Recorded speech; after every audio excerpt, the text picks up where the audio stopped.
I think I'll add to that. Of the world.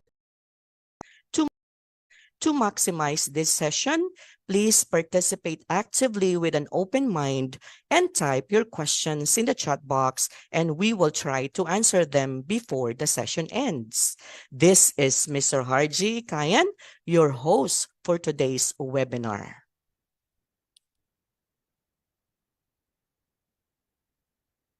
As we commence our webinar focused on empowering parents and caregivers in supporting their children through stress and anxiety, we would like to extend an invitation for a moment of collective reflection and prayer. In a few moments, we will collectively pause for this prayer or reflection. We encourage you to take this time to center yourself, express gratitude, or silently send positive intentions to all present and beyond. Let us now join together in this brief moment of reflection or prayer. In the name of the Father, and of the Son, and of the Holy Spirit. Amen. Dear Almighty God, as we gather here today from different corners of the world, we come together in unity and gratitude. We pause for a moment of reflection and seek your guidance as we embark on this journey of learning and growth. We are thankful for the opportunity to convene virtually and explore strategies to support our children in managing stress and anxiety. Grant us the wisdom to observe the knowledge shared here today and the compassion to understand and apply it effectively. May this session be filled with understanding and actionable insights. Bless all the parents and caregivers present here with patience and strength as they navigate the challenges of nurturing their children's well-being. Grant us open hearts and receptive minds to comprehend the information presented and the courage to implement positive changes in our life. In this we ask, in the holy name of Jesus, we pray. Amen. In the name of the Father, and of the Son, and of the Holy Spirit. Amen. Ladies and gentlemen, esteemed parents and honored guests, it is the great pleasure that we begin this webinar on empowering parents, strategies for managing stress and anxiety in today's children. Before we delve into our discussions, it is an honor to have someone with an unwavering commitment to education and the well-being of our school community, our esteemed principal, Dr. Maricel B. Tope. Dr. Tope is not just a leader, but a beacon of inspiration within our school. Her dedication to fostering and nurturing and supportive environment for both students and parents alike has significantly contributed to our educational journey.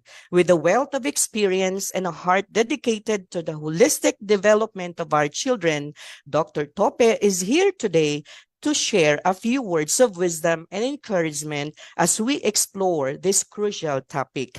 Without further ado, I am honored to welcome our beloved principal, Dr. Maricel B. Tope, to the virtual stage for her opening remarks. Shall we give her a resounding virtual applause? Thank you very much, Sir Ikayan, for that kind introduction. Warmest greetings to you, dear parents, teachers, students, guests, and friends. It is nice to see all of you today in this webinar session. For the past 2 to 3 years, life has never been the same due to the pandemic, and this has made us do things diversely. We have learned to try newer ways to thrive to the changing times. With this being said, our children are beset with so many things in life. Aside from the health crisis that we experience, the many issues about conflicting countries and natural calamities add to the concerns of students that affect their performance in school. School projects and assignments, long tests, and periodic exams are included in the list of stressors of our learners, and not to mention the problems that their family is going through. They all add up to the many stressors in life. And with so many things in mind, Children today think and behave differently in ways that are far imaginable in the past. And we parents, teachers, and adults need to adapt and cope with the times in order to connect with today's children. For this reason, SMAC-V, through the efforts of the homeschool department, came up with this webinar on strategies for managing stress and anxiety in today's young learners. SMAC-V felt the need to equip both the parents and the teachers with practical tips and insights on how to handle children experiencing stress and anxiety. SMAC-V will never cease in providing informative and interesting talks that would be of help to you, dear parents. It is our hope that this session will enlighten and empower us to also manage our own stresses in life. Today is a special day because we have a notable speaker who is expert in this field. And so, I encourage everyone to listen and participate actively in this meaningful activity. Let us now maximize our time for learning and let this session formally begin. Good morning, everyone, and may the angels be with us. Once again, thank you so much, Dr. Tope, for your inspiring words and guidance. But before we will proceed with the introduction of our guest speaker, allow me to, of course, to acknowledge the presence of our school administrator, none other than Ma'am Maria Sheila Ardairit. Can we give her a resounding virtual applause? Thank you, ma'am. So this is the moment that we're waiting for to introduce our resource speaker for today's webinar. May I call on our dear curriculum head and our homeschooling program coordinator, none other than Teacher Sherlyn D. Cruz, to introduce our honorable guest speaker. Good morning, ladies and gentlemen.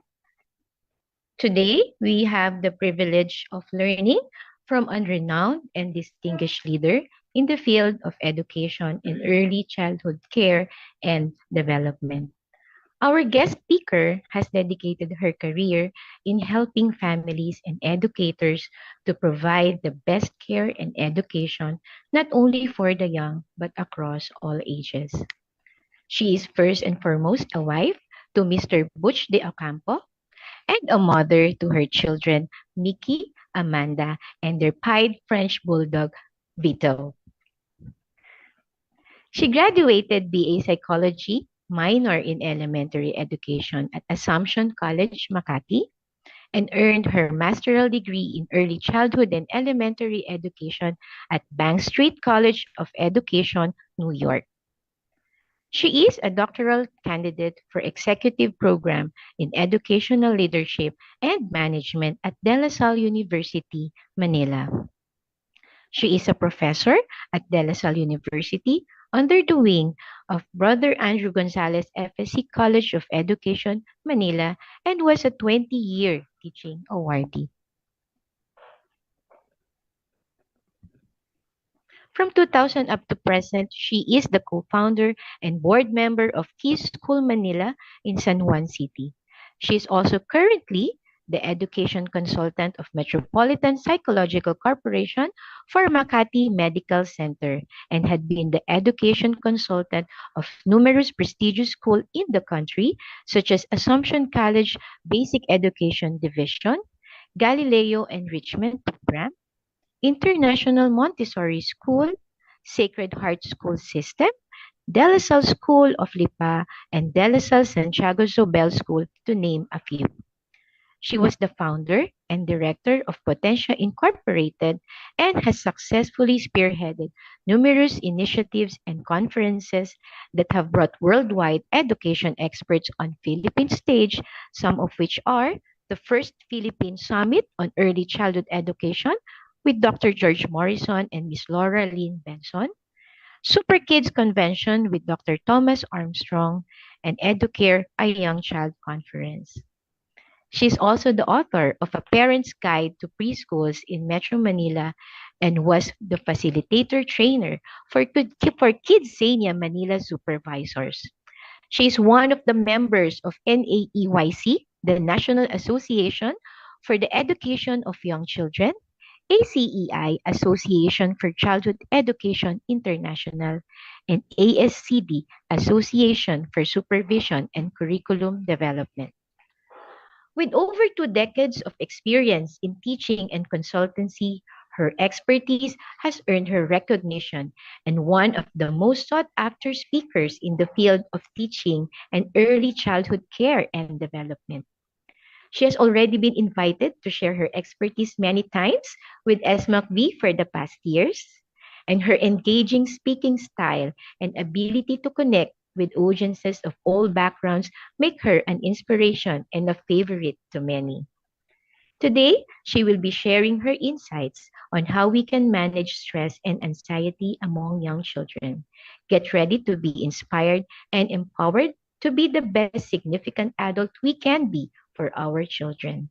Ladies and gentlemen, please join me in giving a warm welcome to the exceptional Miss Maria Carolina Gustillo de Ocampo, Teacher Maricar. Thank you so much, teacher. Can you hear me? Yes, we can, ma'am. Okay, hi. Good morning first to everyone. I am overwhelmed with what you read, teacher.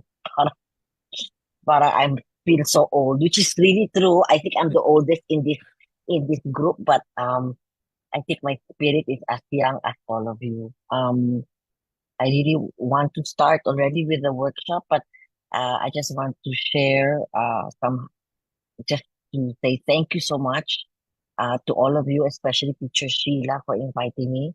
By the way, Teacher Sheila was also my student in BLSU Manila. And I'm very happy that she remembers me all the time. Because I think we both love what we're doing. That's why I'm here this morning. So may I share my screen, sir? Yes, you may, ma'am. Okay, thank you. You're welcome, ma'am. So, sorry. So, can you see it, sir? Yes, we can, ma'am. Thank you. Okay. So to everyone, welcome and thank you for being here this morning. I know it's a little bit early. Everybody just wants to lie down and, make, just to relax. But I think it's also good to start your weekend with some things that will help you to go to the next week, which is, I think the past 2 months have been very, very fast and very full of things that you have to do and plenty situations that really causes stress and anxiety. And it's not the big things, but the little things that really make our children, act up or, bring themselves out of the situation because they don't understand or what's happening. The second thing also is the adults also are also undergoing a lot of changes and a lot of, situations as our dear principal mentioned, that not only personal situations, but also the global experiences is really, every day is a new day and every day there's just so many things that are happening. So let me just share with you how we can empower each other or how we can help each other during these times of uncertainty. So parents born in the 20th century, like you, well, I was born in the early 20th century, raised children in the 21st century. And so how do we teach them? They follow, and we learn. And how do we parent? We are guides. We are facilitators. Okay? Because the children today are so amazingly different. And that's good because it should be that way. But they still need to be guided by an important adult, and which is the parent first, because the parents are the first teachers of our children, and then our teachers in school. Another one, your words as parents have great power. Okay. Use them wisely. Make sure they come from the heart. I think that's the only thing that we really have to think about, no, how we talk to our children. And now our children are so different. Now they hear the intonation. Why is your voice like that, mommy? Or why is your face contorted, mommy, when I'm talking? Or why is daddy very quiet? They see all of these nuances because for the past 3 years during COVID, they were just looking at each other through the digital equipment. Now they're going back face to face, and they really have a hard time adjusting to that. Okay, and that's why we have a lot of children who are more comfortable with homeschooling, and that's very okay. That's very, very okay. So the next one, all kids need is a little help, a little hope, and someone who believes in them. And I really think that is what our role is as parents, as teachers, as adults who work with children, or adults who deal with young people. Okay? They just need a little help, hope, and I think I'll add to that, a little love. Okay? Because we need to love them. It's like, as what they say, you love unconditionally. No conditions. You love them for who they are. But of course, you want them to be this, you want them to be that. But no, I think we need to accept, because they also have to accept you as a parent, you as a teacher, okay, who you are. Okay. So this morning, we're going to talk about parenting styles. And then I'm going to talk about stress and the different kinds of stressors or stress. And what is anxiety, because it goes very together, okay? And then strategies to help your child and to help yourself, okay? And for me, I always say there's always a very good thing at the end of every lecture that I give. There's always hope, okay? I know there are times when you feel like bonking your head and saying, what am I doing wrong? Or why is this happening to me? Don't take it personally. Okay, I know it's very hard, but all of us are undergoing our own Calvary, our own journey. Okay, some journeys are very happy, some journeys are hard, some journeys are sad. Okay, but all of us are going through our own journey, and let us try to help each other. And then there's also one thing that I will also focus on. Let's just be kind to each other. It's so important just to be kind and just to keep quiet if you have nothing nice to say. I always remember that from my mom. That's a tidbit of a wisdom from my mom, bless her soul. Okay. So, what are the different parenting styles? As you can see, there are 4 quadrants. Okay, there are 4 different colors. Okay, and so let's look at the first color. This one, authoritative. Okay. Now, what does that mean? An authoritative parent solve problems together with the children rather than telling the child, you find out, you find out the solution. It really depends on the age and gender and even the culture of the family. Okay. Now, all of us we are all Filipinos. Okay. And we live in Manila. But when we go to our different houses, each house has a different culture. Okay. So remember that when what another family does may not be acceptable to you, but what you do in your home is acceptable. So all I know is that our culture represents who we are as a tribe or as a family. So in most households, we have rules and regulations and expectations. House rules, okay? And then most houses have open communications and consequences. So that makes the parents very warm and accepting. Now, on the other side, the green one, the parents are authoritarian.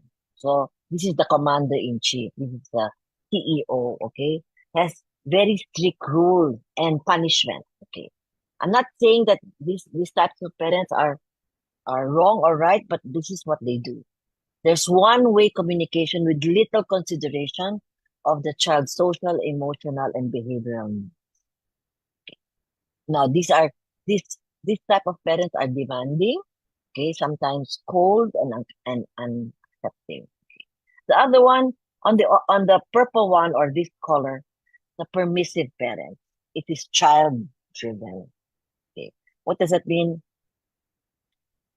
There's a word, bahala na si Batman, and Batman is your child. Okay, rarely gives or enforces rules, overindulging children to avoid conflict, and a lot of a lot of parents who follow this type of style always gives in to what the child wants, to the point that the child manipulates the parents. Okay, and so that when the child manipulates the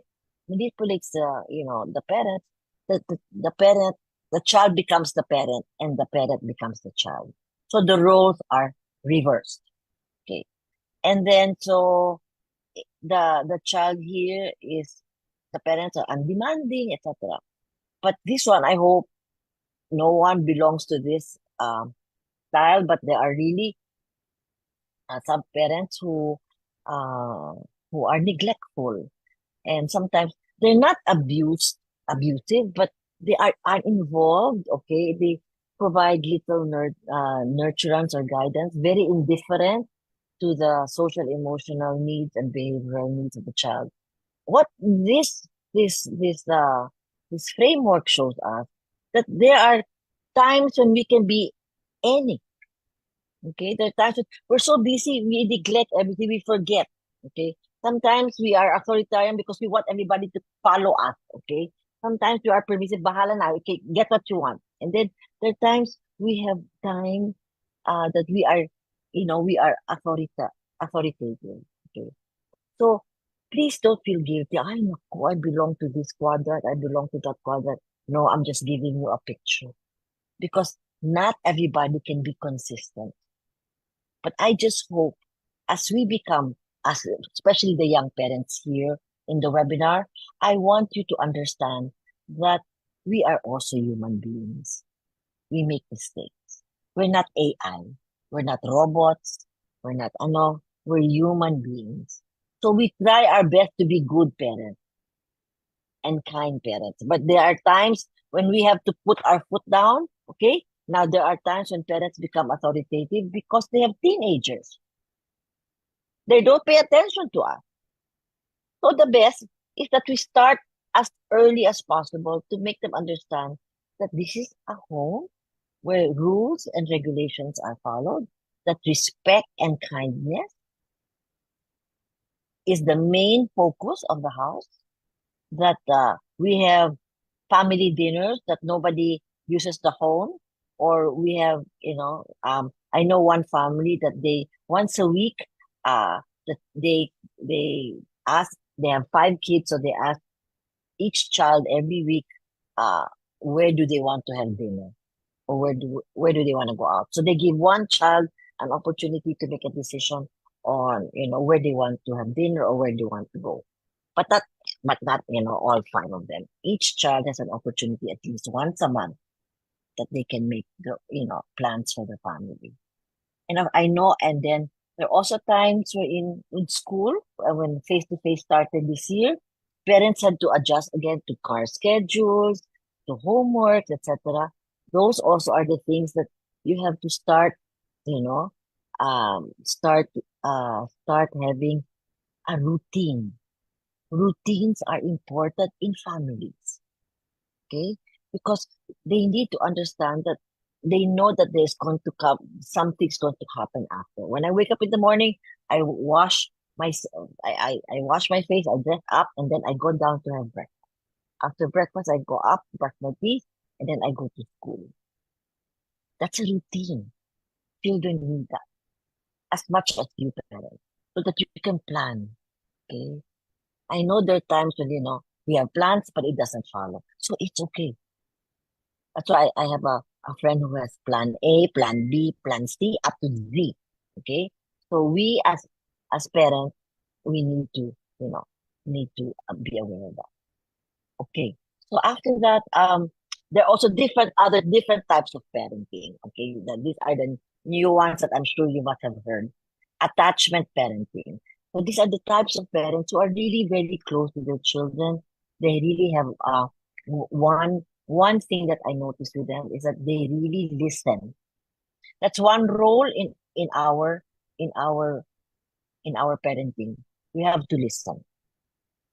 Okay, as much as we really want to say something, if we really don't see the whole picture, just keep quiet so that they can finish their story and stop waiting for them to keep quiet so that you can answer them. No, as one parent to say, I have to laser focus on my children so that I can really pay attention to each one of them. And remember, if you have 5 children, 5 different personalities, 5 different emotions, 5 different strengths, 5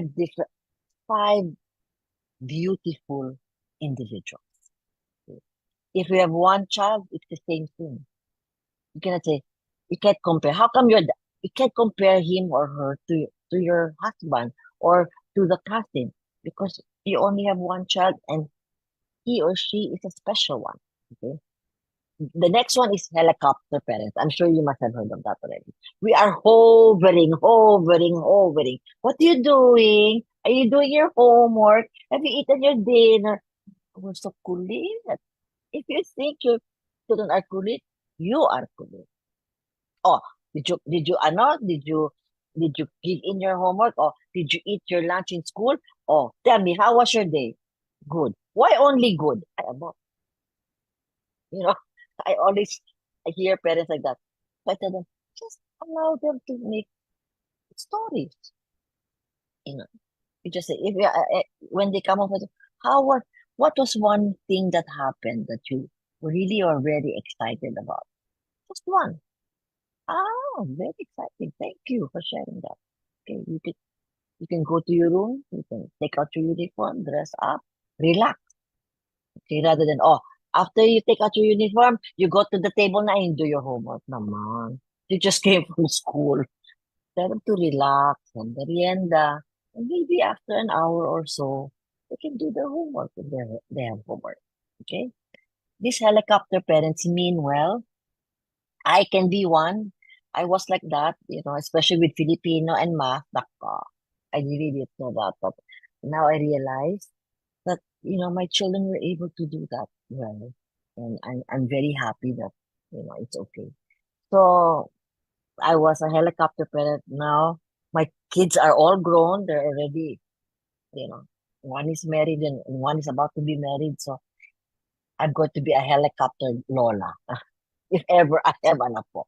Okay, the other one is permissive parenting, which is very much similar to what I was talking about before, allowing children to do what they want because, now the children, Gen Z kids are, they know more. No, they don't.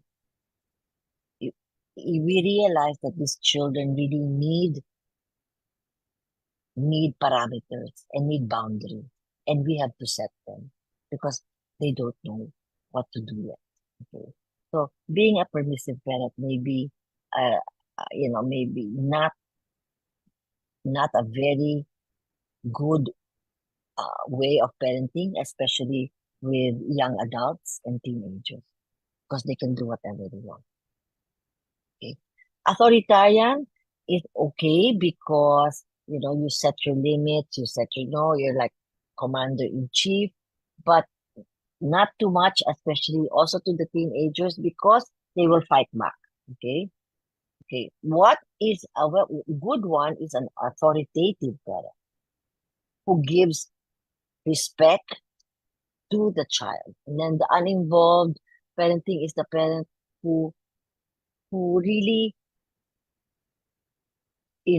focus on other important things for him. Maybe we don't understand why, but these are some of the parents who really are focused on their jobs, etc. There's nothing wrong with that, but you tend to forget that the child needs your time, your face time.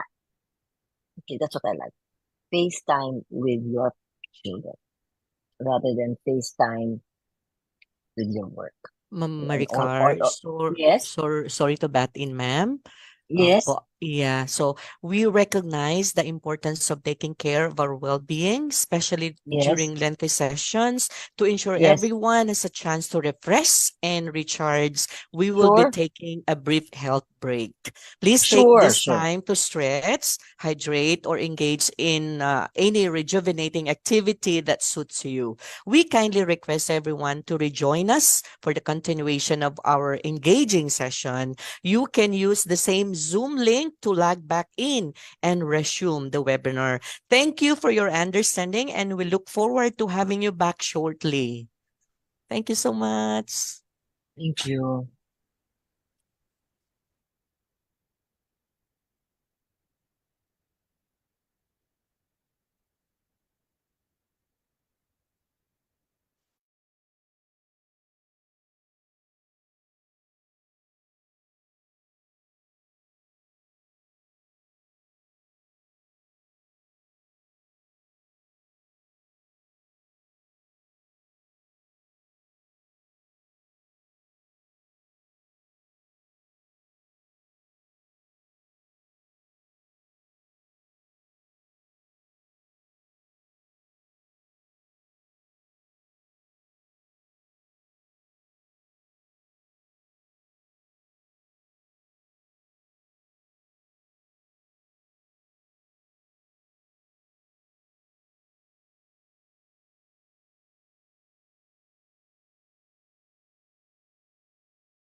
Recording in progress.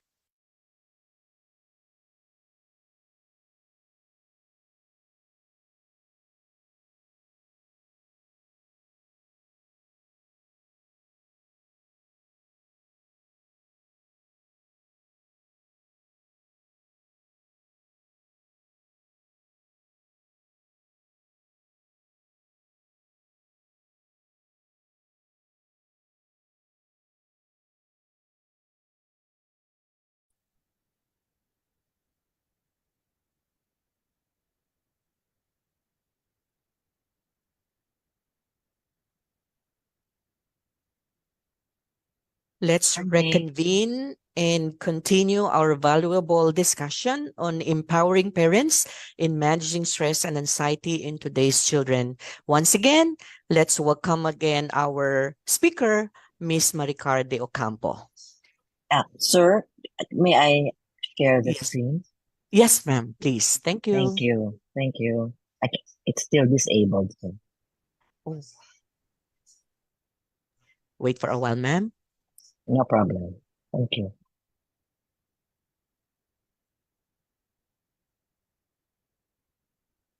Okay. Thank you. You're welcome, ma'am. All right. Can you see it, sir? Yes, we can, ma'am. Okay, sorry. I'll just fix it. Okay, so we talked about it. Welcome. How are you? Okay. So we're back to this template, and we were talking about that. So let's go to the next. All right. So this wonderful word, stress. What does it really mean to children? Because we really know how it means to us. Okay, stress is your body's reaction to situations that challenge you. It's your body's way of getting prepared to deal with pressures you experience at home and in school. Most people think stress is all bad. However, there is bad stress and there's also good stress. That's good to know. Okay. Good stress is the one that can keep you focused and motivated to get things done. For example, you're being stressed out in giving a presentation that can motivate you to prepare and to rehearse. That was awesome. That is a good stress to me because I'm prepared for today, and of course I was scared and anxious. But there's also the bad stress. If I had bad stress, I would feel, when that is what I feel when I can't stop worrying about that something's going to happen very bad, and then I get overwhelmed all the time. And then there is a term for that. We are stress overload. Okay, I know I'm going to ask a question, and I don't know if you're going to answer. Who gets stress overload sometimes? Raise your hand, or put a check mark, or put a whatever. Anyone? If you don't answer the truth, ala, sige. I'm just joking. Especially now with the traffic, I am hot. And also our Wi-Fi connection, it's unbelievable. And also the holidays are coming. And then there's just so many things I'm not that I'm saying that I was happy during COVID time, but it's really an adjustment to going back to how we do things. Okay? So that's also bad stress for us, that you get overwhelmed, or you get anxious. But you also need good stress to push us, to be able to. And children need to understand what is good stress and what is bad stress. And bad stress can really cause really bad extension to the body, especially with young children. I will explain that later. Okay. So remember, there are good and bad stress. Okay. So what are the common symptoms of stress among young children? See, the word anxiety is already there. Okay, and I will explain that later. Okay, who has a hard time sleeping? Naman, you're not even raising your hand. But I know, a lot of children. Yeah, thank you. You're telling the truth, teacher. Thank you very much. Thank you. I'm so happy to see your hands up because I cannot. I'll be so jealous that you can sleep very well. Ay nako, kamote talaga. I mean, sleeping is really one factor that we should listen to children. And they said, I cannot sleep very well. I'm tossing and turning, etc. That is also for us. Okay? That is one study that I have read that really is a sign that a person is really having, a concern or a problem. Also, who frequently gets colds, asthma, sneezing, allergy reactions, etc. Who gets colds every other month? Raise your hand. Ay, nako. Who has migraine, headache? Migraine talaga. I tell you, very good. See, it's even the teachers who are raising their hand. So remember, it's not only the children who are experiencing, yes, it's also us, dear teachers and dear parents. I tell you. But but these things are really just overwhelmed. Another one, who do you have, think of a child or think of a person who you see every day in school who hasn't stopped crying since the beginning of the school year, who is still a little bit anxious to come inside the classroom. Do you have any children like that? Or even if she's inside the classroom or he will start crying for no reason whatsoever. You don't even understand why. Do you have students like that? Can you raise your hand if you have? None? Oh, very good. Or if you have children who, as they say, is F. Sungit, a little F, big F, small F. Not sungit. Sumpung is the word. Okay. Sometimes she's so happy, then all of a sudden she starts to cry. Then all of a sudden she starts to fight. I tell you, we have we have a person with split personality, and I'm just joking. But really, whining and crying is also a sign. Or allergic reaction, scratching, and then you feel backache here, especially here in our shoulders. Who we always, have really, parang we're carrying the load of so many things, and children feel that way. Skin rashes, allergy, and new and recurring fears. Teacher, I'm afraid to wash my hands. Why? I do not know. Or teacher, I'm afraid to enter by the room by myself. Can you accompany me? Or teacher, it gets very, flustered or gets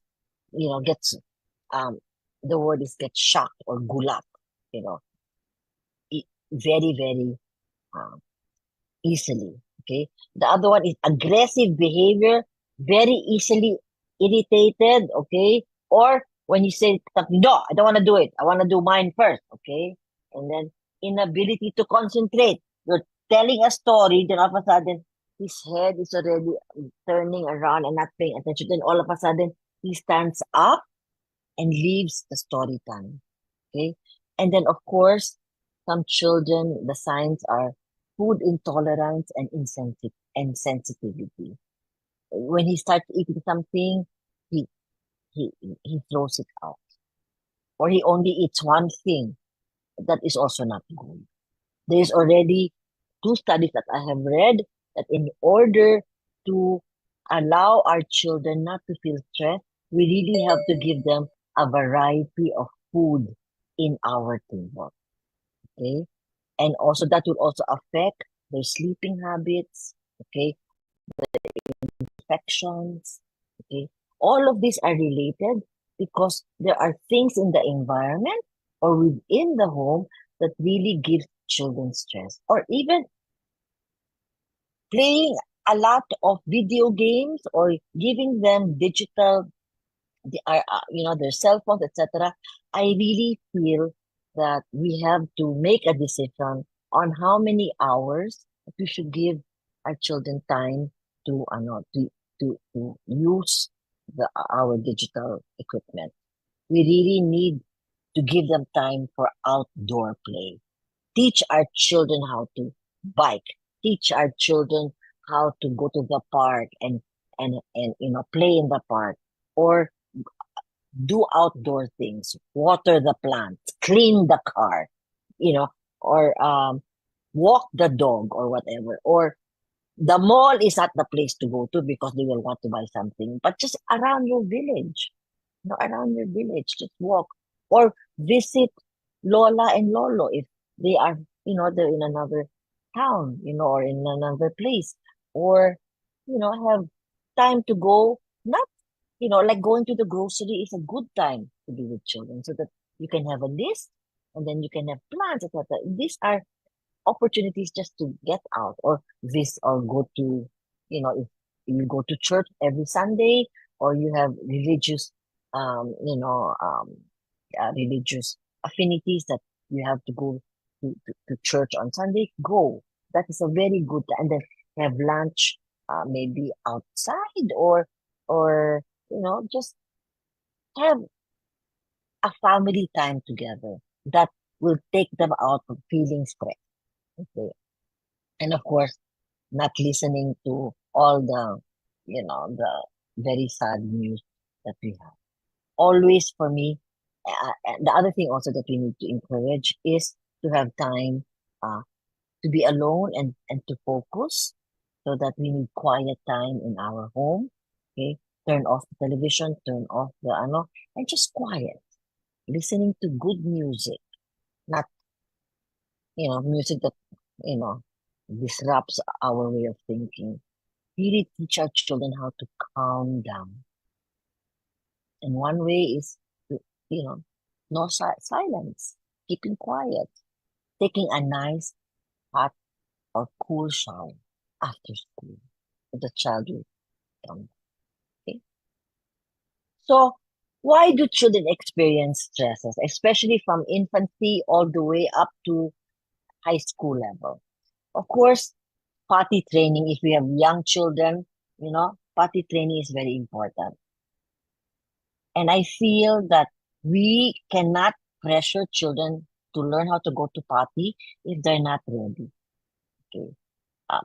They say you have to potty train by 3. But there's children who have accidents until 6 or 7 years old. And that's an accident. Okay. So you have to set, for me, when I was teaching my children how to go potty training, especially when, at night, no more diaper. When I wake up to go to the bathroom, I wake them up and I bring them to the bathroom. Okay, and then we go potty together. Then when she wakes up in the morning, or both of them, it's automatic. They go to the bathroom and pee. So that's scheduling, okay? And then before we go out on a trip, I tell you, that's what my mother-in-law would tell us. Anybody wants to use the bathroom before we go on a trip because it's going to be a long drive. So, go to the banyo and then relieve yourself and then go to the car, put the seatbelt on, and okay. And I really think potty training is being consistent. Okay. And that is, you want to go now, you want to go now. Rather than forcing them, they tell you, I want to. Okay. And make the experience positive rather than hurry up. Okay. And then family changes. Okay. It's having a new baby at home, or the family member is moving away, separation, divorce, etc. These are things that young children or even young adults, young teenagers don't understand. So before you have changes in your family, my recommendation is, if you have time to talk about it. For me, the truth will always prevail, and the truth will set you free. And I really believe that you have to be honest with your children about these changes in life. and these changes will affect their life. That one. The other one is teasing and bullying. And sometimes it even starts at home. Okay. Let me share with you my experiences. Ang taba-taba mo. Bakit ang taba mo, ang kapatid mo payat? To tell the truth, up to now, I still feel, am I fat? Am I fat? And I'm already in my late years. Okay, I'm already 70, and I'm still asking, am I fat? Am I fat? And to tell the truth, that started how many years ago? And then teasing. Ay, nako, bakit ganyan? Why do you talk that way? You have a certain list, or you have a certain way of talking. Teasing is sometimes very cruel. I know we say it because we love them or we like to tease them. Ah, you're so pango. No, please just say that your nose will grow a little bit. Because teasing is maybe sensitive. Maybe the child is sensitive, and doesn't say anything. And then it extends to bullying. Okay, and the child who is quiet, etc., can be such a bully in school because he brings it out. Or the bullies are really the ones who really feel very insecure about themselves. Okay, so we have to be aware of the bullying situations in our school or in our homes. Maybe the kuya will say, ma'am, I had to, do this to the maliit one kasi he wasn't paying attention. And you can always say to your kuya, let me be the one to do that. Okay, your responsibility is to take care, not to hit or not to. Because for me, physical punishment is not effective because the child will only think, my mommy hits me, so I can hit another person. So physical punishment is not. It's really giving them time to process. Let them sit down. A sit down time is important also, and to process it. Okay, and then also academic work. Okay, teachers who are here, I know there's so many things we want to teach our children, content.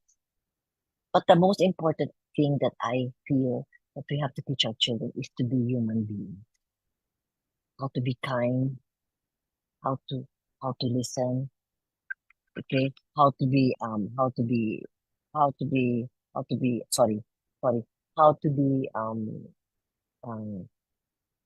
fair and just, and how to be good. Okay. So in order to do that, we forget that children need to play. Okay? Children need to go outdoors now because they have been indoors for the past how many years. Okay? And academic pressure, not only from the school, but also from the parents. Okay. We need to, dear parents, we need to understand that it's not what is your grade. Okay. It is how the child understands that learning is important, that learning doesn't stop when you finish school, that learning becomes more important when it is lifelong learning. Okay. Yes, it's good to have awards, etc. But the awards have a corresponding stress. Okay. You can have a child with 7 medals, but all of a sudden you don't even know what happened to that child. Because he's overwhelmed with the stress, etc. To be perfect, just be enough, parents. Enough is okay. Okay. So the signs of anxiety, that's one I'm going to tell you. It's the same thing. Okay. Avoiding everyday situations.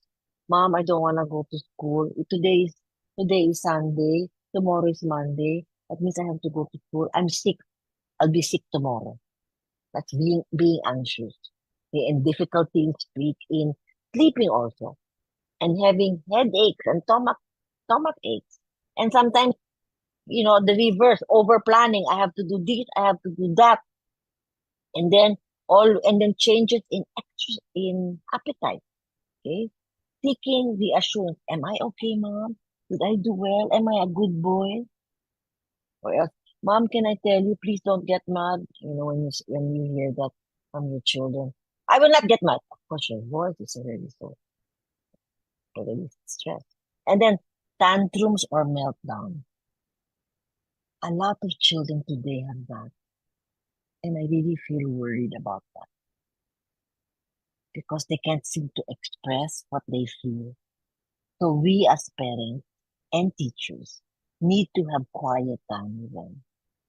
And really say, a mindful 10-minute experience in the classroom. Just keeping quiet, closing your eyes, listening to good music because tantrums are like volcanoes. They're about to erupt. Or earthquakes. I know. I'm sure you must have heard about a very bad earthquake yesterday in Davao and in Genpan. And it just happens. Okay? That's like that.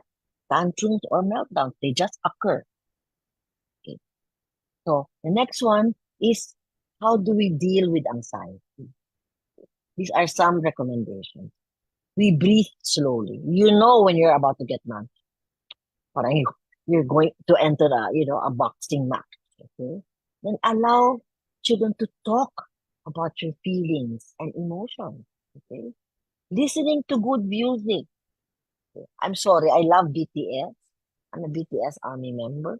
And I really like to listen to their music. I also like to listen to classical music, very calming music. I like cello, and I like piano and violin. Okay, yoga is wonderful. You should really have yoga at home or even in school. Okay, learning how to breathe in and out. Carry for play a fidget toy. It's like those for for your muscles. Those chest balls, as they say. Okay, that's very important. Call a friend or a relative.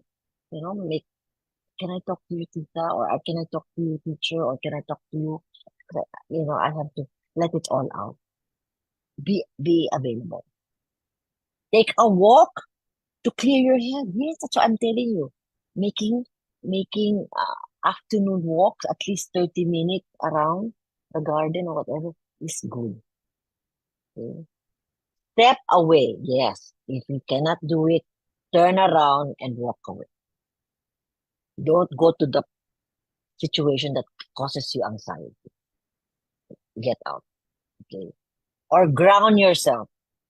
I always tell my children, talk to your brain. Tell your brain that it's going to be okay. Or sleep. Yeah. Some people who are very, very anxious, they can sleep well. Or they always say 15-minute power nap is excellent. The afternoon nap should not be 2 hours. It should only be about 15 to 30 minutes. For adults, 15 minutes is fine. For children, it should be an hour, but not more than that because they have to go back to sleep in the evening. Okay. So these are the things that they can do. And then, what are 6 simple mindfulness activities for your classroom or for your home?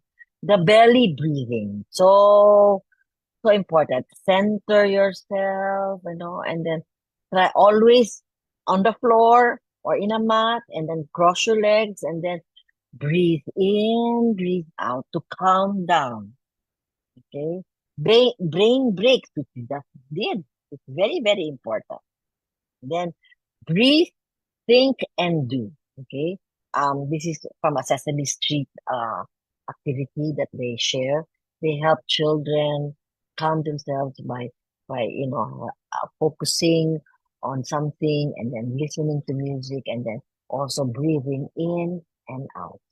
Then you should have a calming corner. If a child is having a hard time, tell him, maybe you can sit down in the mat and close your eyes and calm yourself. Okay? And then mindful journaling, it's very important. It's a happiness journal or something to write, or you can have a book that the child will write draw happy thoughts, etc. Okay? It will increase positivity and will bring happiness. Okay. And then the Smiling Mind is also an app that you can download, which will give you a lot of sensory exercises, different age groups for workplaces and even for your home and even for sports, because we need mindfulness. We need to be aware and focused at the moment. Not what happened yesterday, not what will happen tomorrow, but focus on today. And my work for today is to take care of myself. The other one also is great dream. Okay. These are 10 keys to a happier living. Okay. Giving. Do things for others. Relating. Connect with other people. Exercising. Take care of your body. I'm telling you, teachers, parents, people listening out there, we need to exercise. Not only our brain, but our whole body. We need physical exercise. We need mental exercise. We need spiritual exercise. Need time to focus. Need time for prayers. Some of you may have, when you wake up in the morning, you have your prayer time, quiet time. That's good. Then you can start your day. You can have your breakfast. That's taking care of your body. When you go to work, it's taking care of your mind. And then when you come back home, you start again. Okay. Awareness. Live life mindfully. Okay? Aware of the blessings that we have in spite of all the craziness that's happening out there. We are so blessed to be here and listening and sharing with each other. Trying out new things. Like at my age, you say, Maricar, you're so old already. I think age is a number. And I think if you want to try something new, you should try it if you can. There's nothing wrong with trying out new things or learning new things. It really makes you a happier person. Direction, having goals to look forward to, okay? Being resilient, being able to bounce back from situations beyond your control. Remember, if you fall down and you don't stand up, you're gonna be there forever. But you have to learn how to stand up. Okay. Emotions. Look for what is good. That's always. Don't always catch your children doing bad. Catch your children doing good. Oh, I really like the way you did that. You tried your very best. Maybe you can do it next time better. Or, oh, you got 4/10. Oh, maybe next test you can get 5/10. And hopefully you can get 10/10. Hopefully. But, rather than saying, what? 4/10? That's failing. They know that. So just say it in another way. 4? Well, you really did 4 things correctly. So maybe you can make 5 things correctly next time and see what you missed or what you didn't understand. Okay. And then acceptance. Be comfortable for who you are.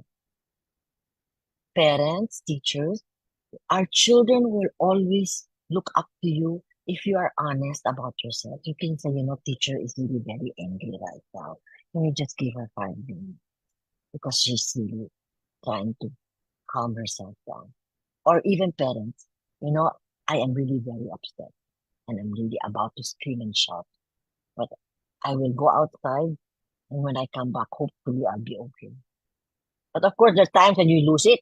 That's also okay. You can say, I lost it. I'm sorry I lost it. I screamed and I shouted, but I was very upset. Now I can talk to you about it. And meaning, be a part of something bigger. Not only yourself, but learn that there are other things bigger than you. That there is a God that watches over us, that is blessing us with so many, good things, and be able to, if we can share other things. That's why we start with a great dream and we try to, letter G, we try to give what we can give and help as much as we can. Okay?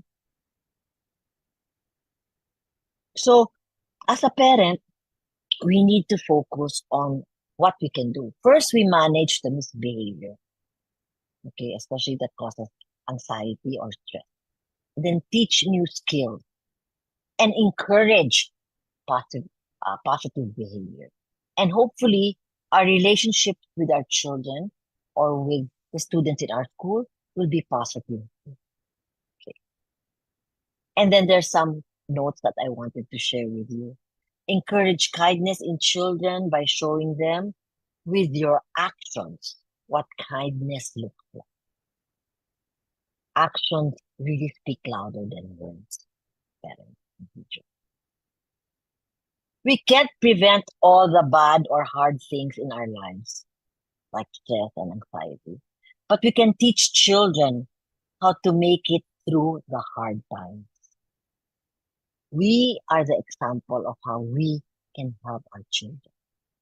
We should model the behavior. Okay.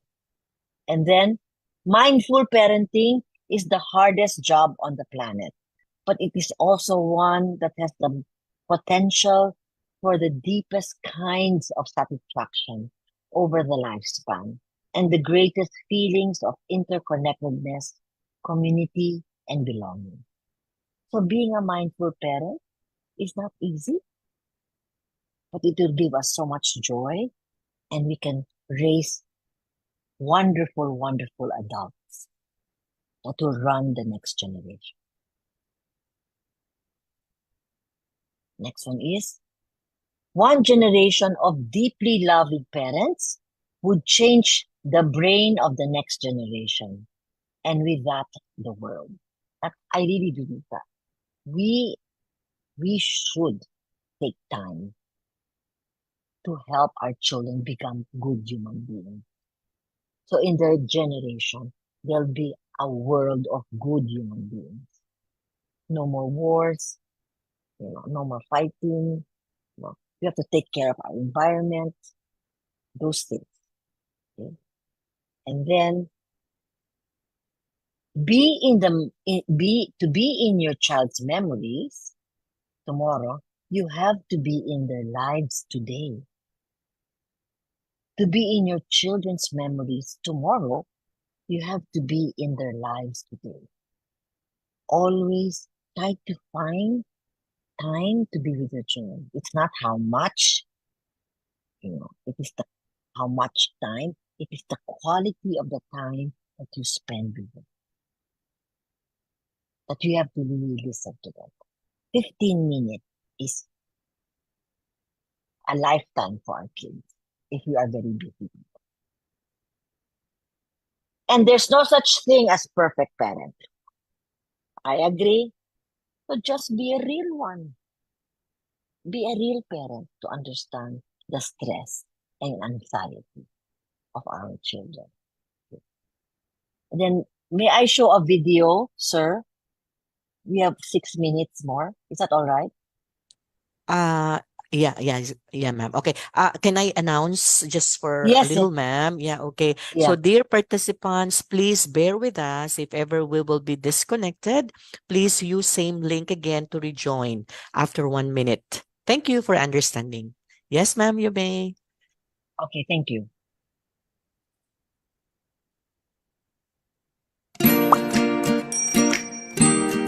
I Am Human, a book of empathy by Susan Verde, art by Peter H. Reynolds. I was born, a miracle, one of billions but unique. I am human. I am always learning. I'm finding my way and choosing my path on this incredible journey. I have big dreams. I see possibility. I have endless curiosity. I make discoveries. I have a feeling of wonder. I am amazed by nature. I have a playful side.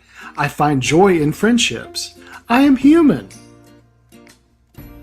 But being human means I am not perfect. I make mistakes. I can hurt others with my words, my actions, and even my silence. I can be hurt too. I can be fearful of things I don't yet understand, and timid to try something new. I have a heavy heart when I feel sadness. I am human. But then I remind myself that because I am human, I can make choices.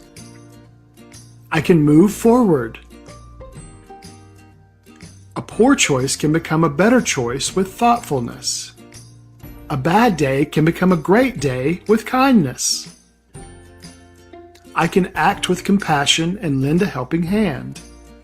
I can treat others with equality and be fair. I can choose not to fight, but instead to listen and find common ground. I can say, I'm sorry, and ask for forgiveness. I am human, one of billions, but unique. I am not alone, I am connected to my friends, to my family, to the world. We are all humans together. And I will keep trying to be the best version of me. I am full of hope. I am human. Thanks for watching. If you like this book, please subscribe.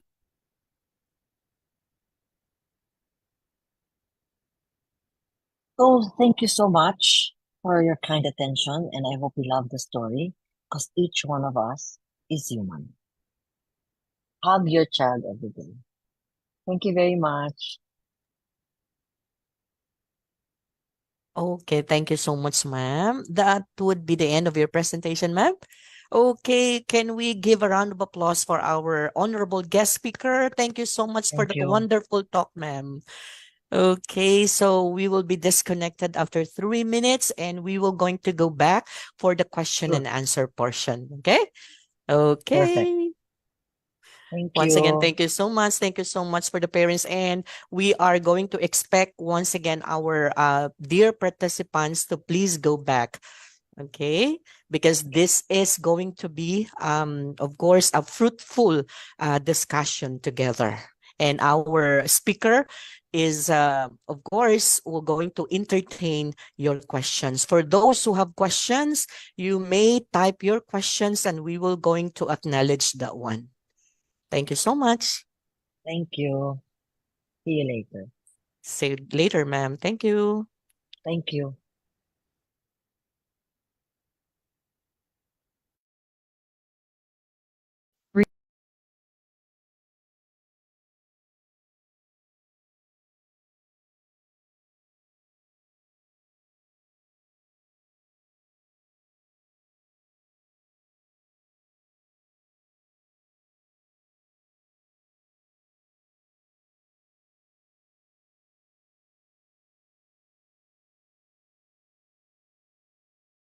Recording in progress.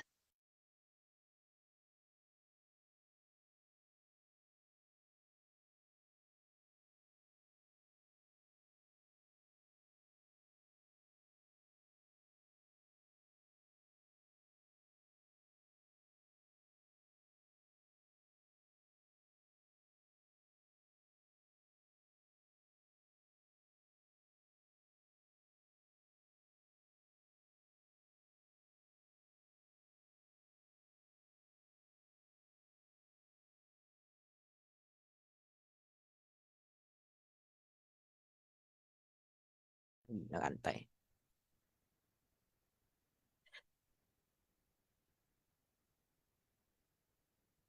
Let's go back to our virtual session. Please join me in extending our heartfelt gratitude to our esteemed speaker, Ms. Maricarde Ocampo, for her incredibly insightful and invaluable talk. Your words have resonated deeply, and we are truly grateful for the wealth of knowledge and wisdom you've shared with us today, ma'am.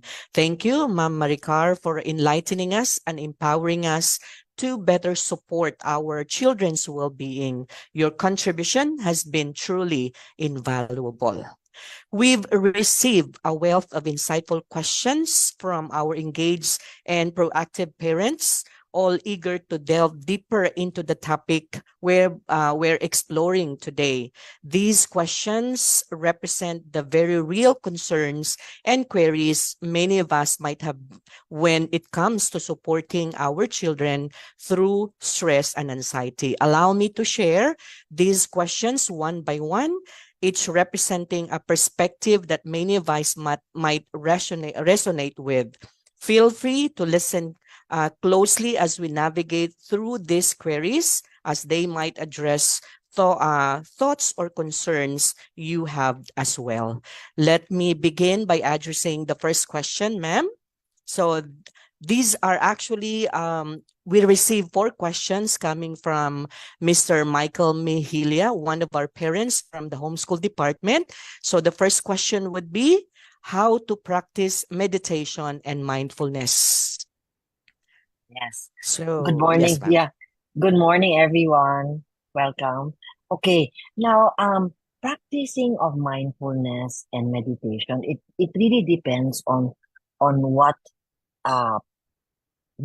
is the type of meditation you want. No, children, you can even, my suggestion, if you have young children, you just have to tell them, let's sit in a circle and let's cross our legs and then put our hands on our stomach or on our laps and then close our eyes and breathe and then do all those other activities. For older children, maybe for young adults and teenagers, one way of meditation, if ever, is to tell them just to close their computers and then close their telephone and then just sit down, not in a circle, but in maybe in the sofa or in the bed, etc. And then just tell them, let's exercise. And they may need a mat for stretching or whatever, but they need time to do that quietly. Okay. For young adults, like in college, etc., having coffee with them not in a very noisy place, but having coffee in a quiet corner in a coffee shop and just listening to each other's conversation is already a type of meditation. And because meditation is really focusing inward. And if you want to focus inward, you cannot go to McDonald's, Jollibee, Starbucks, or, the other one,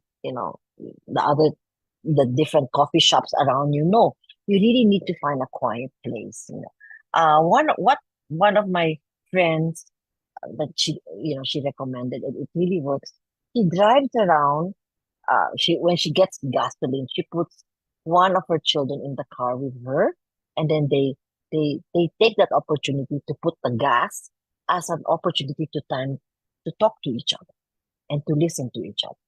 Okay, and it's only one child, and she has 3 children, so every time she puts gasoline in her car, she takes at least one of the children with her. So there's conversation, and they're so used to that. And I think meditation also, they should also follow the adult in the home. So what you can do is really say, okay, prepare them. This is the new schedule of our Christmas. Okay, remember Christmas is coming. So it's going to be crazy, the traffic, the gift giving, etc. But what you can say, maybe we can try for Christmas gifts to ourselves is to try to meditate and to take care of how we feel. So that can be a way wherein you can say every day, before we start our day, okay, if we can wake up early at about 6 o'clock, or even coming home, maybe at 6 o'clock in the evening, all of us can just sit down quietly on the floor or on the table and then just breathe in and out for 10 times, etc. Close our eyes and then listen to the sounds around us, etc. And then after that, wake up and then just start a conversation. Anything that you want good, you have to start yourself as an adult, as the important person in the family. And then the children will follow. So I hope Okay, I thank you so answered your much. question. Thank you so much, ma'am. There's an additional question still. What Yes. signs should parents look for to know if their child is feeling stressed or anxious? Oh, yes. Okay, that was discussed also in the PowerPoint, but let me just focus on Filipino children because we are Filipino and a lot of Filipino children always want to do the best, right? They always want to please the parents. I agree. They always want to be the best child, etc. But there are some children that you notice that all of a sudden, it depends on the ages, and not it doesn't cut cross around ages, but you see that the child becomes quiet if the child is very, very noisy. Very always talkative. All of a sudden, he doesn't say anything. Or opposite, the child is so quiet, then all of a sudden he or she starts talking, but talking about I don't know what, certain things, always complaining, etc. Okay. Another one I said is the child is having a hard time sleeping. That is a very important sign that we have to look at. It's not it may be a concern, so maybe you can ask the child, are you having a hard time sleeping? Maybe we should eat early dinner. That's why we eat early at 6, so that the food will settle down in our bodies, and then by 8:30 they can lie down. They don't have to go to sleep, but just lie down and relax. Then by 9 o'clock, lights closed. Because I know some children sleep at 11 or sometimes 12. That's not good. Okay? I mean, for me, sleeping is the max. It's important even for adults. So can you imagine children? Another one is that change of appetite. They don't like to eat. They skip meals. And then you ask them, what's happening? Why are you not eating? I'm not hungry. Oh, really? Okay. Another one is that the child doesn't get out of the room, doesn't, just wants to stay in the room. And then always with the internet or something, that is also for me one sign that maybe the child is undergoing a concern. Another one, as was mentioned, always getting sick, having cough and cold, having allergies, sneezing, those things also may or may not be, but it's good to look up. And then especially now, with the bullying and a lot of peer pressure in school, the child doesn't like to go to school. Okay. Or the child will say, mommy, I really need to have money right now. I have to buy something. You said, for what? It's for school pala. It's not really for school. It's, for somebody who's bullying him or her in school. And bullying is the worst thing now because there's a lot of things that they can upload about the bully or the one being bullied in TikTok or in all the social media. And I really I'm sorry, whoever is working with TikTok, I'm sorry, but I really don't like TikTok. It's fast paced and you can't answer anything in 60 seconds. You can only watch people dancing or singing. Okay, thank you yes, so that's it. much, ma'am. Yes, Yeah, you're so that would welcome. be the second question. And here's the third question. How Yes. much sleep is important for Ah. reducing stress in kids? What is the answer, sir? I'm asking you. Of course, 8 hours. Yes, 8 hours. Yes. And I think it's not even more than 8 hours. You can have at least 7, but it should be straight sleep. I mean, that type of sleep that, every hour on the hour you wake up, that's not sleeping, because something wakes you up. And some children have very vivid dreams and they wake up crying sometimes. And then, or sometimes they want to sleep beside you. Allow that because, they just need something warm and cuddly. They like to cuddle. And then even my teenagers when they were still there, I said, Mom, can I sleep beside you? Sure. And I know why, because I just want to feel you. Okay, I said, sure. That was my daughter and sometimes even my teenage son. Can I sleep on the floor? Sure. Sleep on the floor. They like to be together in the room. Ay, nako. So, saving also in electricity and aircon. That's okay. That's it. So, Okay, thank you. And here's the fourth question, ma'am. Are there sure. any special foods that can help with stress in children? There are foods that I will recommend so that it will not encourage stress. Okay? That's the opposite side. No sugar. I know you're gonna tell me, Maricar, they love candy, and there's also a study that sugar is really not good for our body. So let's have natural sugar from fruits, okay, and a lot of very nice fruits. We have so much fruits now, okay, and nuts, and then they can also eat a lot of vegetables if ever. Please teach them how to eat. We have so much nice vegetables. We have sayote, we have kangkong, we have I love broccoli. You know, broccoli is really good. Just steam it and put a little bit of cheese on top, nice soft cheese, and it's really so yummy for children. And then of course, we can eat a lot of apples, oranges. Singkamas is now available. So it's so nice to have it chilled, and then the children can munch it, or else you can cut it up. And because we need to get away from what we call junk food. Potato chips, I know it's so good. Please don't tell me not to eat it. Soft drinks, oh man. Coca-Cola and all of that. Ice cream, kamote. I love them all.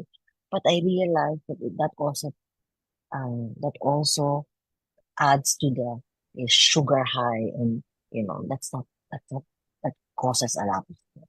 So let's have.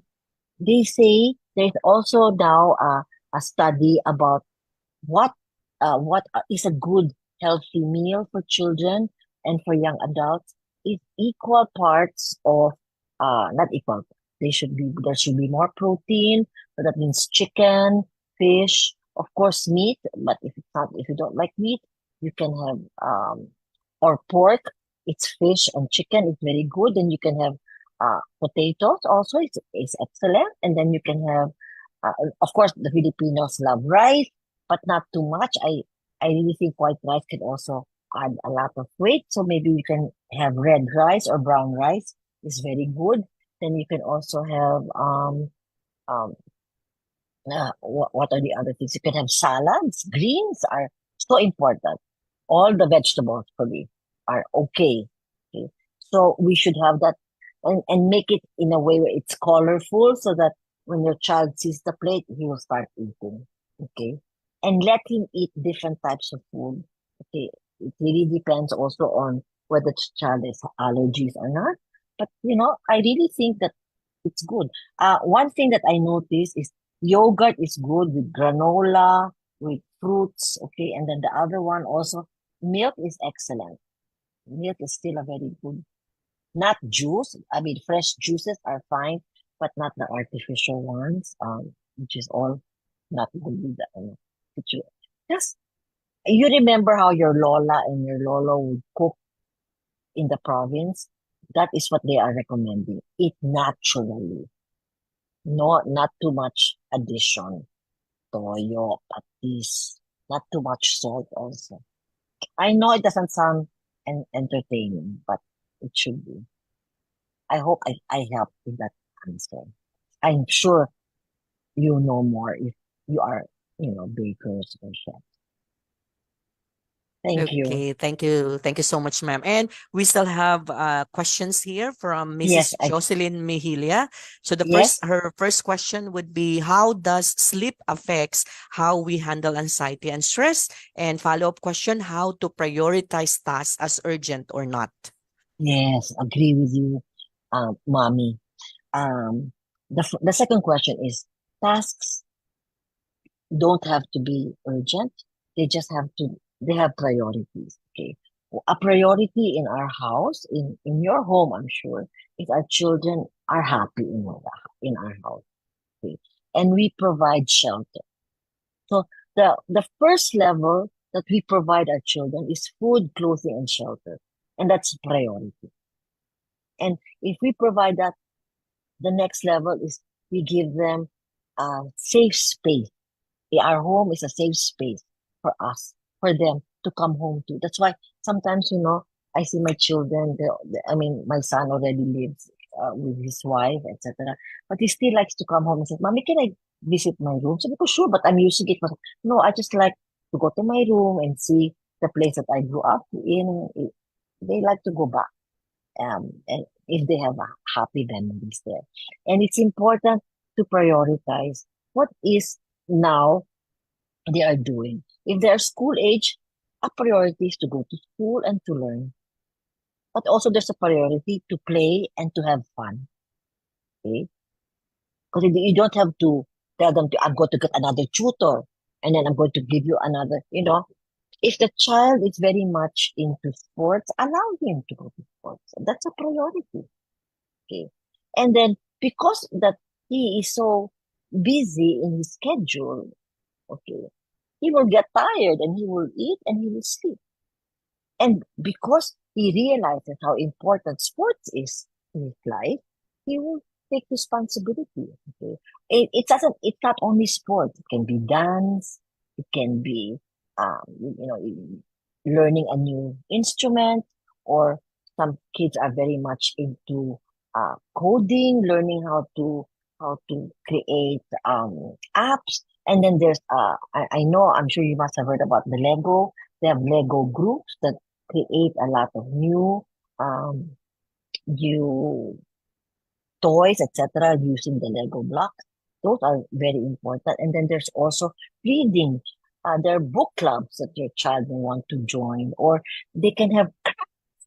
There's so many nice crafts clubs that your daughter or your son would like, or painting, or singing, or joining the theater, etc. There's so much learning outside the classroom now. So classroom is important.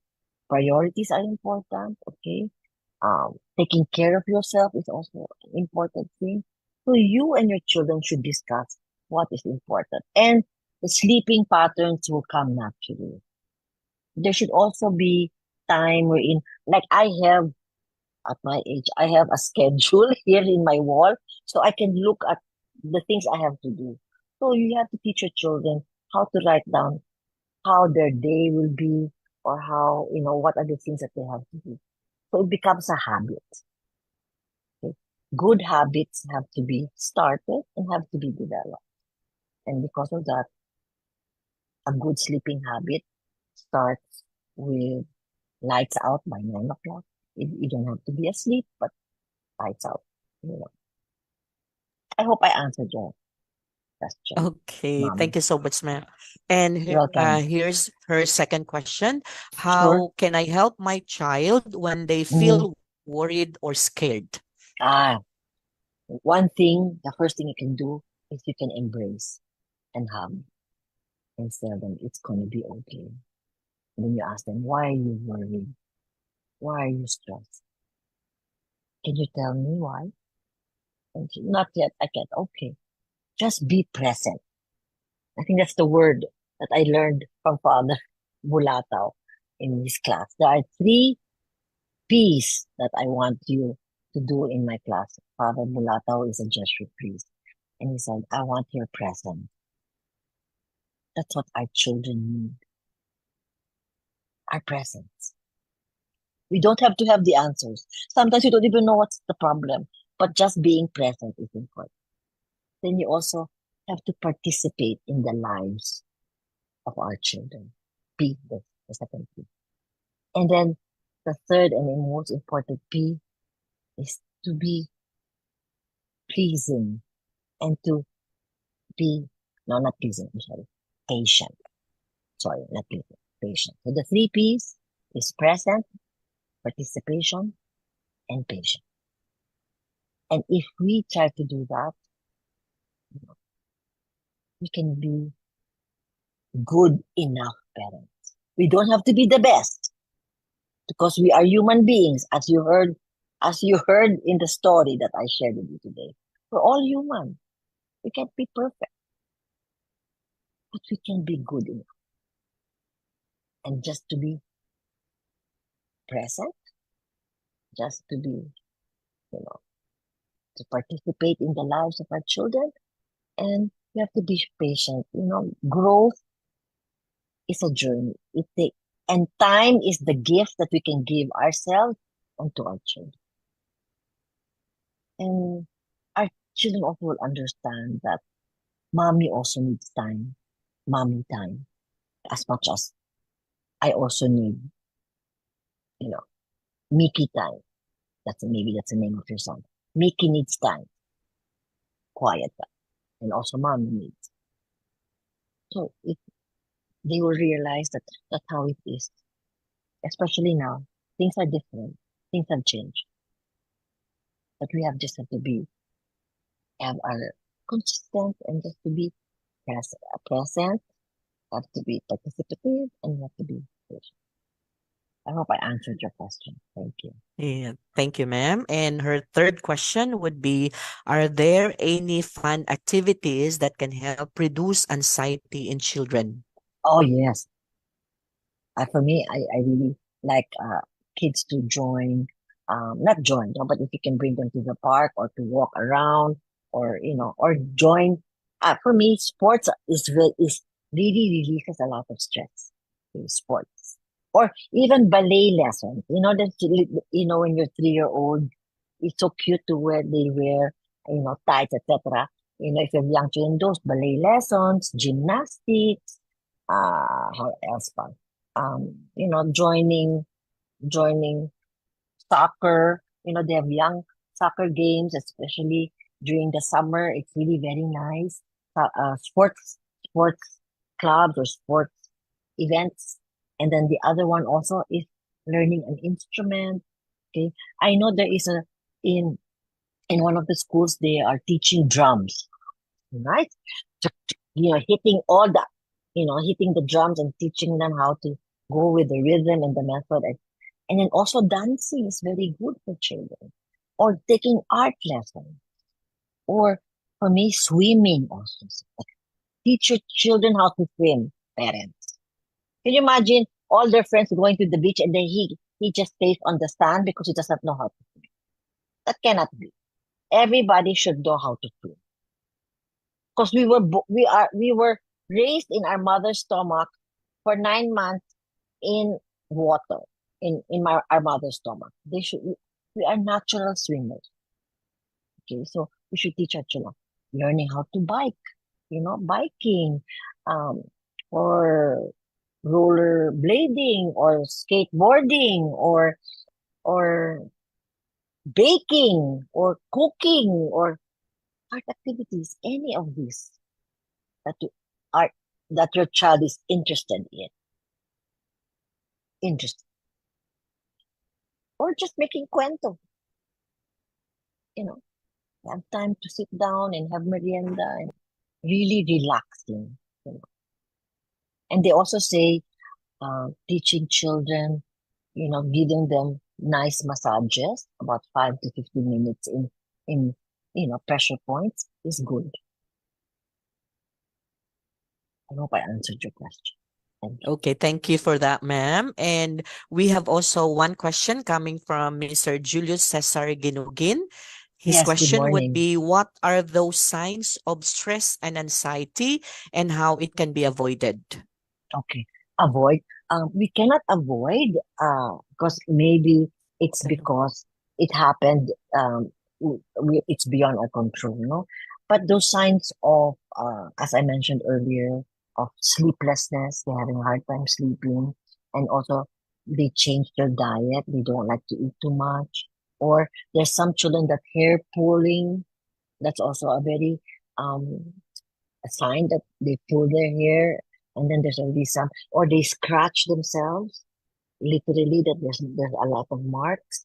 And then there's also allergies, eczema in their hands or in different parts of their bodies. That's also a sign maybe of stress or allergic reaction. I don't know.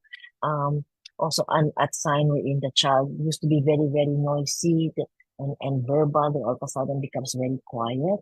You have to find out what you can do. So even to be a proactive parent rather than what's happening to you, be a proactive parent and say, how can, why are you feeling that way? How come you're having a hard time sleeping? I noticed that. Okay. How can I help you? Rather than getting upset and say, why are you sleeping? You're supposed to sleep. Reverse and say, I noticed that you having not been sleeping well. So how can I help you? Is it your bed is too hard or your pillows are too soft or is it too warm? And then really have a conversation. Be present there and ask. And then maybe your teenager say, I like somebody, but he doesn't like me. And then of course you say, who's that guy? Who doesn't like my daughter? No, you cannot do that. You just have to say that, I'm sorry, he doesn't feel the same way you do, but that happens. He doesn't know how, how wonderful you are. Okay. And maybe he will, but I'm telling you that you are a wonderful person and that's okay. And, first heartbreaks, etc. for young adults are so hard to understand, but I'm sure all of us can see that. And what our parents did was just being there for us, being present. Okay, thank you so Yes. much, ma'am. And Thank you. would it be okay if we do have, we're going to entertain 2 more questions? Sure, no problem. Okay, so our next question is coming from Cherry Co Silvestre. So her question No. would be, is having a dandruff a sign of stress? Well, it depends, ma'am, on how old the child is and how old and whether it's a girl or a boy. Dandruff, for young children, it really depends. Maybe the child may have an allergy in the scalp. That's why the dandruff is there. But I think if you don't see the dandruff at all, then all of a sudden it appears. It may be a sign, okay? And maybe she doesn't rinse her hair or his hair after putting the shampoo. That's why the dandruff is there. So parang he takes a bath very, very fast, like, like flash in a flash. I took a bath already. Palang, he didn't even take a bath. He just put water in his face and then change his clothes, right? But that can be a sign. But you should check it out and find out first why it is so. And then maybe you can change the shampoo, or maybe there's a more deeper reason why the dandruff is there. But it may be. But find out first the whole scenario, the whole picture, rather than what's your problem? Just find out. Maybe your problem is that you're not cleaning, rinsing off your hair, right? Properly. Another one is maybe you're allergic to the shampoo product, or maybe you should change it. That's it. Thank you. Okay, thank you so much, ma'am. Actually, we have 2 more questions. Would that be okay, ma'am?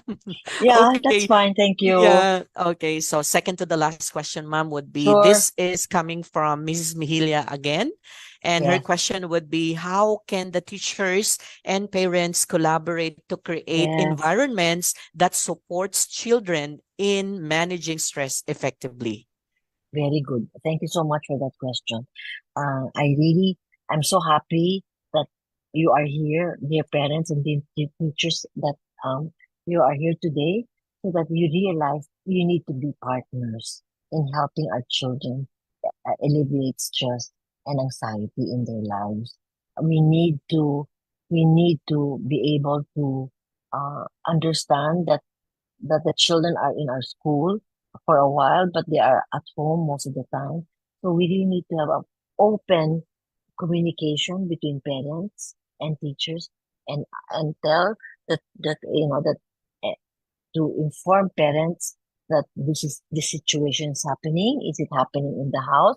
And then maybe the parents can also inform the teachers in school.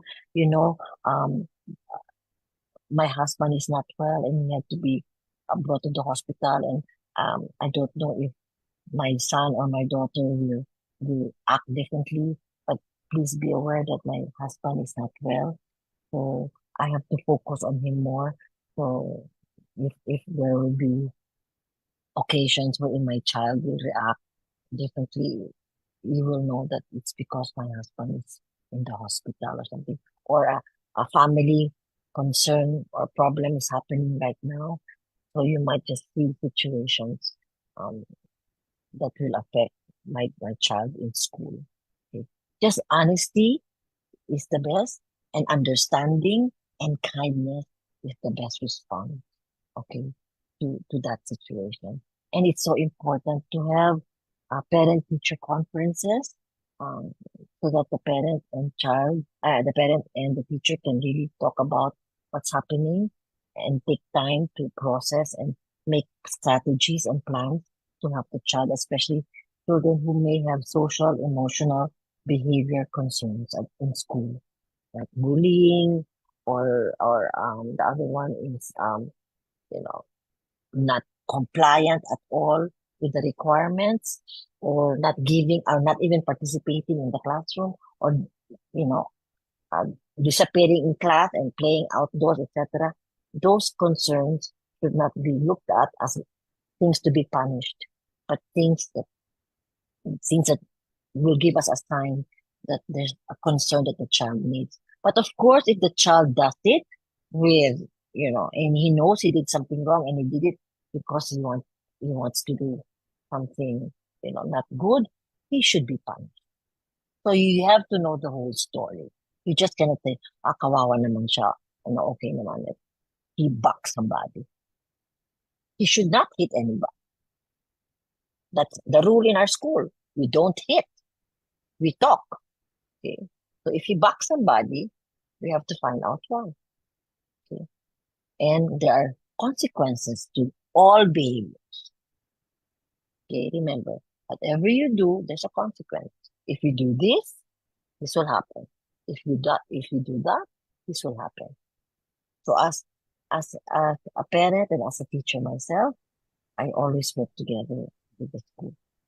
Thank you. Okay, thank you so much, ma'am. Actually, we do have only 5 minutes more before we have to Sure. be disconnected. And Yes. actually, ma'am, sorry, actually, it's going to be overwhelming because there would be a lot of parents would like to ask questions. Would that be Sure. okay if we were going to entertain then right after, after we disconnected and we're going to go back again? Sure. No Yeah, problem. okay. So maybe we can entertain one question in here. Yes. This question is coming from Mr. Mark Louis Forcadas, and his Yes. question would be like this: how can parents navigate and address the situation when a student expresses a strong reluctance or refusal to attend school, and what strategies can be employed to understand and alleviate the underlying concerns causing this reluctance? Okay. Thank you so much for that question. I had experienced that with my daughter. She didn't want to go to school. It depends on the age of the child. My daughter was in grade 3 when that happened, and I moved her to another school. And the situation with my daughter is that she was very anxious about during the weekend. She was so very happy when it was a Friday. On Saturday she was free to do anything she wanted. Then on Sunday she would say, "Mom, today is Sunday." I said, "Yes." "Tomorrow is Monday." I said, "Yes." "So is it so I have to go to school on Monday?" I said, "Yes." "I will be sick tomorrow." Can you imagine? She said, "I will be sick on Monday." She did not want to go to school. So I said, "What's happening? Why?" So I found out from I talked to the teacher, etc. I said, "Why is my daughter feeling this way?" and she said that she was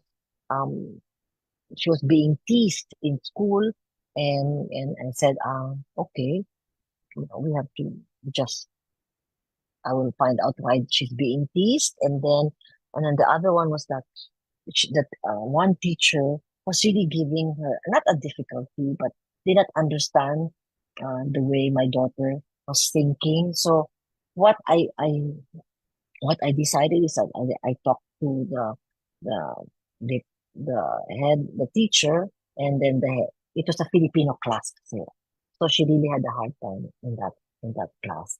So just told them that she really has a hard time in Filipino. Please give her a little bit of leeway. Say it in English, then you say it in Tagalog, if ever. And then if I can help, I will find a way where I can, find somebody who will teach her in my house. So after 2 weeks of intervention, she said, okay, I'm ready to go to school. I know Filipino more now. And now she's fluent speaker. So you really just have to ask why, and then work together with the school. And hopefully it will be, a good outcome. Sometimes it's not a good outcome. Okay, so you really don't know the extent of the concern of your son.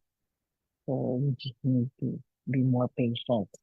And if and maybe the last resort is to move the child, no? But that is the last resort, to move the child to another school, or to change the school environment. But for me, always find a way wherein we can help the child adjust to the school situation. Okay, Just be thank you kind. so much, ma'am. Yes, And of course, we would like to invite once again our dear participants to please go back. We will be disconnected after 1 minute, and we would like yes, to invite them again to go back for sure, another 2 more questions. Okay, sure. thank you so much for that, ma'am. Thank you Okay, too. thank See you. you. Well, we